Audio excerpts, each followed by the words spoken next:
రోజులో గడియారంలోని రెండు ముళ్ళులు ఒకదానితోటి ఒకటి ఎన్నిసార్లు ఏకీభవిస్తాయి? ఇదే క్వశ్చన్, సిమిలర్ క్వశ్చన్ ఎస్ఐ ప్రిలిమ్లో కూడా వచ్చింది. చూడండి sir, speed equivalent to distance by time. ఏమీ చేయకున్నా మీకు జస్ట్ ఈ కాన్సెప్ట్ తెలిస్తే వస్తుంది సార్. మనకు గడియారం, మీరు కళ్ళ ముందు గడియారం కనబడితే గడియారంలో మొత్తం 12 గంటలు ఉంటాయి. గడియారంలో మొత్తము 12 గంటలు ఉంటాయి. మొత్తం మీరు గడియారం చూస్తే 60 ముళ్ళులు ఉంటాయి. 12 గంటలకు 60 ముళ్ళులు అంటే గంట కంటే ఎంత? 1 అవర్కి ఎంత? 5 డివిజన్స్. 1 అవర్కి ఎంత? 5 division. Speed of hour hand, distance ప్రతి గంటకు గంట ముళ్ళు ఎంతకు వెళ్తుంది? 5. గంట కంటే 60, 1/12. Speed of minute hand, minute ముళ్ళు ప్రతి ఒక్క నిమిషానికి ఒక డివిజన్ మీదకి వెళ్తుంది అంటే 1. స్పీడ్ ఆఫ్ అవర్ హ్యాండ్ ఎంత? గంట స్పీడ్ ఎంత? 1/12. మినిట్ హ్యాండ్ స్పీడ్ ఎంత? 1 డివిజన్ పర్ మినిట్. రెండు సేమ్ డైరెక్షన్లో మూవ్ అవుతున్నాయి. గంట ముళ్ళు, మినిట్ ముళ్ళు అంటే 1/12:1, 1:12. సేమ్ డైరెక్షన్లో మూవ్ అవుతే ప్లస్ చెయ్యాలా మైనస్ చెయ్యాలి? మైనస్ చెయ్యాలి. అంటే 12 గంటలకు ఎంత వచ్చింది? 12 - 1 ఎంత? 11. 24 అవర్స్కి ఎంత వస్తుంది? 11 2s are 22. ఆన్సర్ ఎంత? 22 టైమ్స్. 22 టైమ్స్. ఆన్సర్ అందరికీ అర్థమైందా?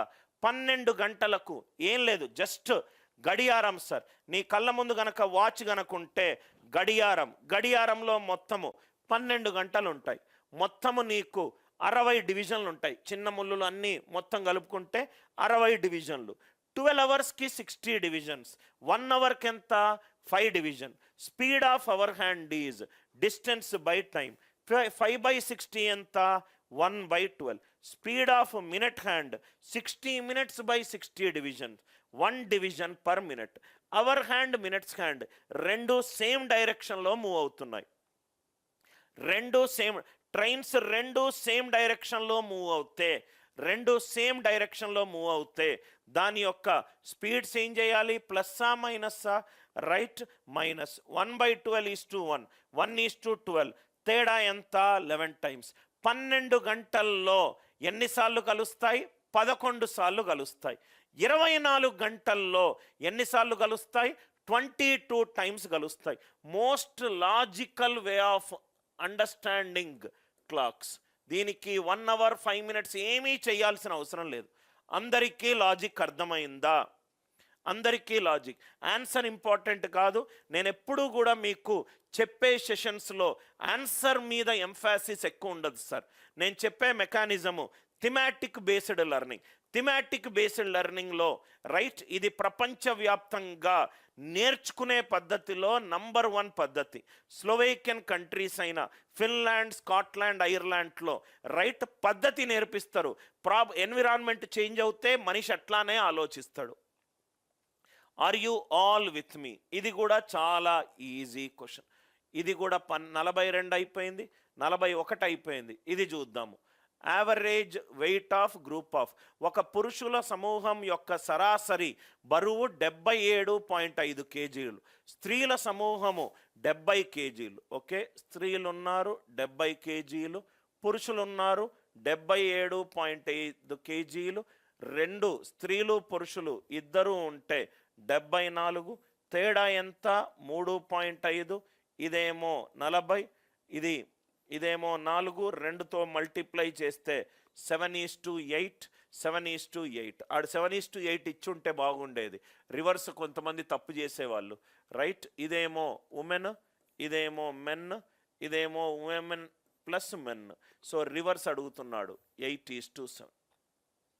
ఇప్పుడే మనం అటువంటిది ఒక ప్రాబ్లం, నాకు తెలిసి పేపర్ చాలా ఈజీ పేపర్ అనుకుంటా సార్. నా ఈ ట్రైన్ క్వశ్చన్ చూద్దాము. చూస్తున్నాను ఫస్ట్ టైము.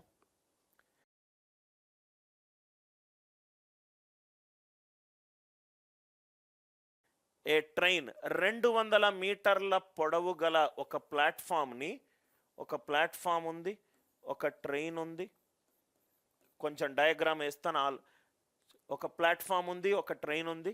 200 మీటర్లు పొడవు గల ఒక ప్లాట్ఫామ్ని ఒక రైలు 45 సెకండ్లలో దాటుతుంది. ప్లాట్ఫామ్ పై నిలిచి ఉన్న వ్యక్తిని 25 సెకండ్లలో దాటుతుంది. ఓకే, ప్లాట్ఫామ్ని ఎంతసేపులో దాటుతుంది? 45 సెకండ్లలో దాటుతుంది. మనిషిని ఎంతసేపులో దాటుతుంది? 25 సెకండ్లలో దాటుతుంది. అంటే తేడా ఎంత? 20 సెకండ్లు. ఆ 20 సెకండ్లు తేడా ఎన్ని మీటర్ల కవర్ చేయాలి? మొత్తం ట్రైన్ లెంత్ 200 మీటర్ల కవర్ చేయాలి. అంటే 1 సెకండ్కి ఎంత కవర్ చేయాలి? 10 మీటర్లు కవర్ చేయాలి. అంటే స్పీడ్ ఆఫ్ ట్రైన్ ఎంత? 10 మీటర్లు పర్ సెకండ్. ఇక్కడ వరకు అర్థమైంది, ఇక్కడ వరకు అర్థమైపోయింది. మనిషి అనేవాడు ట్రైన్కి, ఒక వ్యక్తి రైలు ప్రయాణించే దిశలో సెకండ్కి 2 మీటర్ల చొప్పున, సెకండ్కి ఎంత వెళ్తున్నాడు? 2 మీటర్ల చొప్పున వేగంగా నడుస్తూ 2 మీటర్లు, ఇదేమో 2 మీటర్లు. ఓకే, 2 మీటర్లు ఒక వేగంతో నడుస్తూ ఉంటే అతన్ని దాటడానికి రైలు పట్టే సమయం. Easy question. సపోజ్గా ఒక మనిషి ఉన్నాడు సార్, ఒక ట్రైన్ వచ్చింది, రైట్? ఇట్లా ట్రైన్ ఇట్లా వచ్చింది. స్టార్టింగ్ పాయింట్ నేను క్రాస్ అవ్వడం చూశాను. దాని తర్వాత ఎండింగ్ లాస్ట్ బోగి క్రాస్ అవ్వడం చూశాను. అంటే ఇక్కడ చూడండి సార్, ఒక పర్సన్ ఎంతసేపులో క్రాస్ చేస్తుంది? 25 సెకండ్లలో క్రాస్ చేస్తుంది. అసలు ట్రైన్ స్పీడ్ ఎంత సార్? 10 మీటర్లు పర్ సెకండ్. పర్సన్ ఎంతసేపులో క్రాస్ చేస్తుంది? 25 సెకండ్లలో క్రాస్ చేస్తుంది. అంటే మొత్తం ఎంత డిస్టెన్స్ వెళ్తుంది? 250 వెళ్తుంది. స్పీడ్ ఆఫ్ ద ట్రైన్ ఏంటి? 10 meter per second. Speed of the man ఏంటి? 2 meter per second. Train person ఇట్లా వెళ్తున్నాడు, ట్రైన్ కూడా ఇట్లా వెళ్తుంది. డిఫరెన్స్ ప్లస్సా మైనస్సా? మైనస్ తీసుకోవాలి. అసలు ఇది చాలా easy question. 125/4. 125/4. Time speed and డిస్టెన్స్లో ఏ క్వశ్చన్లో కూడా ఆన్సర్ యూజ్ చేయకుండా లాజికల్గా సాల్వ్ చేయొచ్చు. మళ్ళీ చెప్తున్నాను సార్, నా ముందు ఒక ప్లాట్ఫామ్ ఉందనుకోండి. ప్లాట్ఫామ్ మీద అనిల్ నాయర్ నిలబడ్డాడు. ఫస్ట్ సిట్యుయేషన్, ప్లాట్ఫామ్ మీద అనిల్ నాయర్ నిలబడ్డాడు. ప్లాట్ఫామ్కి ఒక డిస్టెన్స్ ఉన్నది, మనిషికి ఈ హైట్ ఉన్నది, లెంత్ లేదు, కాబట్టి నాది నెగ్లిజిబుల్. ప్లాట్ఫామ్ని క్రాస్ చేయడానికి 45 సెకండ్లు పట్టింది, పర్సన్ని క్రాస్ చేయడానికి 25 సెకండ్లు పట్టింది. అది కేస్ 1. అంటే 20 సెకండ్లు తేడా ఉంది. ఆ 20 సెకండ్లు తేడా ఎందుకున్నది? ప్లాట్ఫామ్కి ఒక లెంత్ ఉన్నది, మనిషికి లెంత్ లేదు. అంటే 20 సెకండ్ల తేడా మొత్తము ఎంతసేపు కవర్ చేయాలి? ఏది కవర్ చేయాలి? ట్రైన్ కవర్ చేయాలి. అంటే ఆ 20 సెకండ్ల గ్యాప్ ట్రైన్ లెంత్ తోటి సమానము. అంటే 1 సెకండ్కి 10 మీటర్లు కవర్ చేసుకుంటూ వెళ్తుంది. అంటే స్పీడ్ ఆఫ్ ద ట్రైన్ ఎంత? 10 మీటర్లు పర్ సెకండ్. నేను మనిషిని సార్, ఇది ట్రైను వెళ్తుంది, మనిషి వెళ్తున్నారు. ట్రైన్ వెళ్తుంది, మనిషి వెళ్తున్నారు. రెండు సేమ్ డైరెక్షన్లో వెళ్తున్నాయి. సేమ్ డైరెక్షన్లో వెళ్తే ప్లస్ తీసుకోవాలా, మైనస్ తీసుకోవాలా? మైనస్ తీసుకుంటాను. 10 - 2 ఎంత? 8. టోటల్ డిస్టెన్స్ ఎంత? 250. అస్సలు ఫార్ములాలే లేవు. 250/8. ఆన్సర్ ఎంత? 125/4. ఇది 2022. 2022 అనేది నాన్ లీప్ ఇయర్కి 1 ఎక్స్ట్రా డే వస్తుంది. 2023 నుంచి 24లోకి ఎంటర్ అవుతున్నాను. 24 అనేది లీప్ ఇయర్, అది కూడా ఫిబ్రవరి దాటింది. సో ఎన్ని డేస్? +2. ఎక్కడ దాకా వచ్చాను? 15th ఆగస్టు దాకా వచ్చాను. 1 + 2 ఎంత? 3. మండే +3. Tuesday, Wednesday, Thursday. అంటే ఇదేమైంది? థర్స్డే అయింది. నా క్వశ్చన్లో ఏమన్నాడు? వెంటనే వచ్చే సోమవారం ఏది? Thursday, Friday, Saturday, Sunday, Monday. 15th August Thursday అవుతే 16, 17, 18, 19 చాలా ఈజీగా సాల్వ్ చేయొచ్చు. ఆన్సర్ ఎంత? 19. నాకు తెలిసి ఇప్పటి వరకు 1.5 గంట నుంచి సాల్వ్ చేస్తున్నాను. ఇబ్బంది పడే క్వశ్చన్ ఏదీ లేదు. చాలా సింపుల్, లాజికల్, ఆలోచిస్తే ఈజీగా సాల్వ్ చేసే క్వశ్చన్లు. ఎక్కడ కూడా అబ్బో ఇక్కడ స్ట్రక్ అవుతున్నాను, అక్కడ స్ట్రక్ అవుతున్నాను అని లేదు సార్. చాలా సీదా సాదాగా ప్రాబ్లం సాల్వ్ అవుతుంది. ఈ క్వశ్చన్కి కాన్సెప్ట్ ఏంటి? నాన్ లీప్ ఇయర్ ఒకటి ఎక్స్ట్రా డే ఇస్తుంది.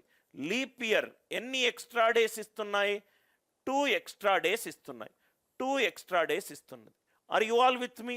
ఇక్కడ వరకు ఏదైనా డౌట్స్ ఉంటే అడగండి సార్. క్వశ్చన్ చదువుతున్నాను, పెన్ ఆటోమేటికల్గానే మూవ్ అవుతుంది. ఎక్కడ కూడా ఇబ్బంది పడే క్వశ్చన్లు లేవు, కాన్సెప్ట్ గనక తెలిస్తే. ఒక నంబర్ ఉంది 3x57. ఇదేమో యూనిట్స్ ప్లేస్ 10వ సంఖ్య 100వ సంఖ్య. ఎక్స్ అనేది 100వ ప్లేస్లో ఉంది, 100th ప్లేస్లో ఉంది. ఆ నంబర్ని రివర్స్ చేస్తే 57x3. ఎక్స్ అనేది 10th ప్లేస్లో వస్తుంది. సో ప్లేస్ వాల్యూ డిఫరెన్స్ ఎంత? 100 మైనస్ 10 90. 100 మైనస్ 10 90. చాలా ఈజీగా సాల్వ్ చేసే క్వశ్చన్. లాజిక్ అర్థమైంది కదా సార్? ఎల్సిఎం ఇదేమో స్టాండర్డ్ క్వశ్చన్, కానీ నేను చాలాసార్లు ఇది క్వశ్చన్లో చెప్పాను సార్. క్వశ్చన్లో వేరియబుల్స్ ఉన్నాయి, ఆన్సర్లో కూడా వేరియబుల్స్ ఉన్నాయి. సబ్స్టిట్యూట్ చేసుకోవచ్చు, లేకపోతే డైరెక్ట్గా L into H equivalent to N1 into N2 రాసుకోవచ్చు. కన్ఫ్యూజ్ గనక అవుతే 4, 6 తీసుకున్నాం అనుకో, హెచ్సిఎఫ్ 2 వస్తుంది, ఎల్సిఎం 12 వస్తుంది. ఈక్వేషన్ చూసుకుంటే నీకు అర్థమవుతుంది. 4/2 ఎంత? 2. 12/6 ఎంత? 2. మీకు కన్ఫ్యూజ్ అవుతే క్వశ్చన్లో వేరియబుల్ నుండి ఆన్సర్లో వేరియబుల్స్ ఉంటే సబ్స్టిట్యూషన్ యూజ్ చేసుకోవచ్చు. ఫార్ములా గుర్తుండకపోతే వాల్యూలు సబ్స్టిట్యూట్ చేసుకోవచ్చు.